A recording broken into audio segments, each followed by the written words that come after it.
Quelle chimère est-ce donc que l'homme? Quelle nouveauté, quel monstre, quel chaos, quel sujet de contradiction, quel prodige! Juge de toutes choses, imbécile ver de terre, dépositaire du vrai, cloaque d'incertitude et d'erreur, gloire et rebut de l'univers. Connaissez donc, superbe, quel paradoxe vous êtes à vous-même. Humiliez-vous, raison impuissante. Taisez-vous, nature imbécile. Apprenez que l'homme passe infiniment l'homme.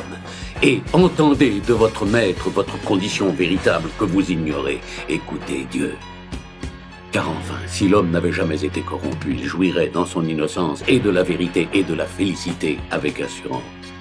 Et si l'homme n'avait jamais été que corrompu, il n'aurait aucune idée ni de la vérité, ni de la béatitude. Mais malheureux que nous sommes, et plus que s'il n'y avait point de grandeur dans notre condition, nous avons une idée du bonheur, et nous pouvons y arriver. Nous sentons une image de la vérité et ne possédons que le mensonge, incapables d'ignorer absolument et de savoir certainement, tant il est manifeste que nous avons été dans un degré de perfection dont nous sommes malheureusement déchus. Chose étonnante, cependant, que le mystère le plus éloigné de notre connaissance, qui est celui de la transmission du péché, soit une chose sans laquelle nous ne pouvons avoir aucune connaissance de nous-mêmes.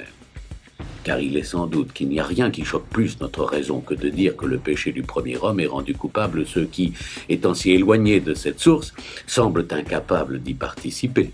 Cet écoulement ne nous paraît pas seulement impossible, il nous semble même très injuste, car qu'y a-t-il de plus contraire aux règles de notre misérable justice que de damner éternellement un enfant incapable de volonté pour un péché où il paraît avoir si peu de part qu'il est commis 6000 ans avant qu'il fût en être?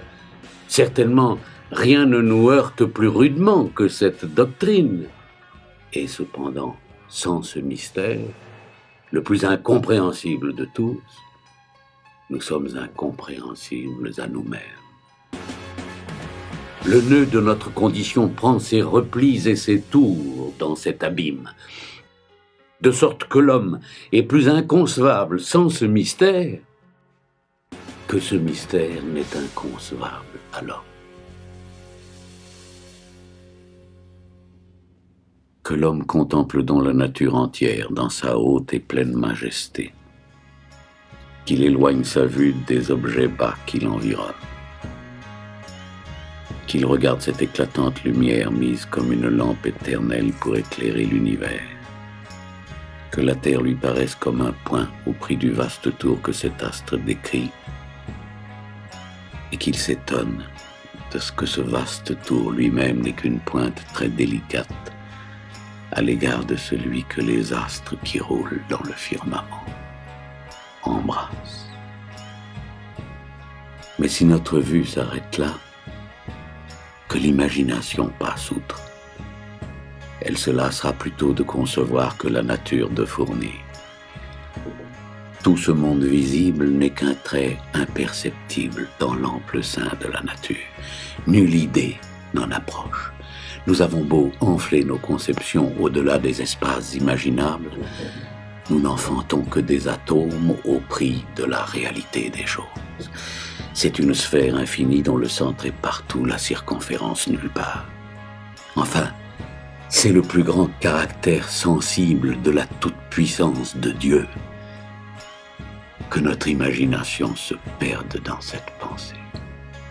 Que l'homme étant revenu à soi, considère ce qu'il est au prix de ce qui est, qu'il se regarde comme égaré dans ce canton détourné de la nature et que de ce petit cachot où il se trouve logé, j'entends l'univers, il apprenne à estimer la terre, les royaumes, les villes et soi-même son juste prix. Qu'est-ce qu'un homme dans l'infini? Mais pour lui présenter un autre prodige aussi étonnant, qu'il recherche dans ce qu'il connaît les choses les plus délicates, qu'un ciron lui offre dans la petitesse de son corps des parties incomparablement plus petites, des jambes avec des jointures, des veines dans ses jambes, du sang dans ses veines, des humeurs dans ce sang, des gouttes dans ses humeurs, des vapeurs dans ses gouttes. Que divisant encore ces dernières choses, il épuise ses forces en ses conceptions. Et que le dernier objet où il peut arriver soit maintenant celui de notre discours. Il pensera peut-être que c'est là l'extrême petitesse de la nature. Je veux lui faire voir là-dedans un abîme nouveau. Je veux lui peindre non seulement l'univers visible, mais l'immensité qu'on peut concevoir de la nature dans l'enceinte de ce raccourci d'atomes. Qu'il y voit une infinité d'univers dont chacun a son firmament, ses planètes, sa terre, en la même proportion que le monde visible. Dans cette terre des animaux et enfin des sirens dans lesquels il retrouvera ce que les premiers ont donné. Et trouvant encore dans les autres la même chose, sans fin et sans repos, qu'ils se perdent dans ces merveilles, aussi étonnantes dans leur petitesse que les autres par leur étendue. Car qui n'admirera que notre corps, qui tantôt n'était pas perceptible dans l'univers, imperceptible lui-même dans le sein du tout, soit à présent un colosse, un monde, ou plutôt un tout à l'égard du néant où l'on ne peut arriver. Qui se considérera de la sorte s'effraiera de soi-même. Et se considérant soutenu dans la masse que la nature lui a donnée entre ces deux abîmes de l'infini et du néant, il tremblera dans la vue de ces merveilles.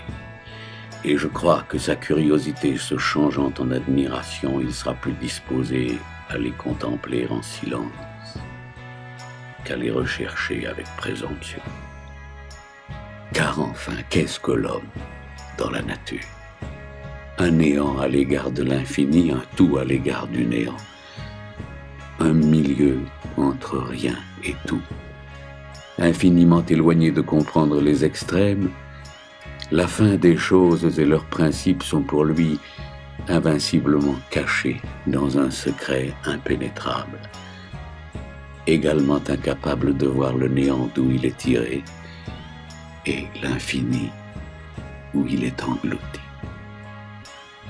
Que fera-t-il donc, sinon d'apercevoir quelque apparence du milieu des choses, dans un désespoir éternel de connaître ni leurs principes ni leurs fins. Toutes choses sont sorties du néant et portées jusqu'à l'infini. Qui suivra ces étonnantes démarches? L'auteur de ces merveilles les comprend. Tout autre ne le peut faire. Connaissons donc notre portée. Nous sommes quelque chose et ne sommes pas tout. Ce que nous avons d'être nous dérobe la connaissance des premiers principes qui naissent du néant, et le peu que nous avons d'être nous cache la vue de l'infini.